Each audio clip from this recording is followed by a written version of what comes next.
में कई आश्रम होते हैं, वानप्रस्थ आश्रम, गृहस्थ आश्रम, संन्यास आश्रम और इसमें इन सभी जितने भी होते हैं इनमें गृहस्थ आश्रम जो है बहुत महत्वपूर्ण है, बहुत बड़ी उसकी भूमिका है। और जब आदमी गृहस्थ आश्रम में आता है तो इसका मतलब वो अपनी शादी वगैरह कर लेता है, उसके बच्चे हो जाते हैं। अच्छा, इसमें ऐसा होता कि आप गृहस्थ आश्रम में जब होते हैं तो आपको सांसारिकता में रहना ही पड़ता है, आप उससे दूर नहीं हो सकते। दूसरा ये होता है कि एक आसक्ति, एक लगाव और देखभाल, मिलना-जुलना ये भी होता परिवार के हिसाब से। जब आप परिवार और जब परिवार नहीं होता तो इसकी कोई दिक्कत ही नहीं। संन्यास आश्रम में कोई मतलब नहीं। वानप्रस्थ वो तो 50 के बाद में होता है, गृहस्थी आश्रम से वो होता है। लेकिन कहने का तात्पर्य ये है कि जब हम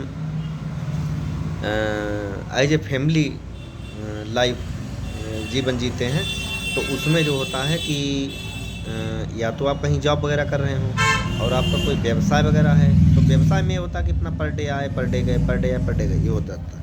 अच्छा, दूसरा ये होता कि जब गृहस्थ आश्रम में व्यक्ति आ जाता है एज के पड़ाव पर, फिर उसको ऐसा लगता कि एक मोह हो जाता है अपने परिवार से। वो होना भी चाहिए क्योंकि महिलाएं तो आसक्त होती, महिलाएं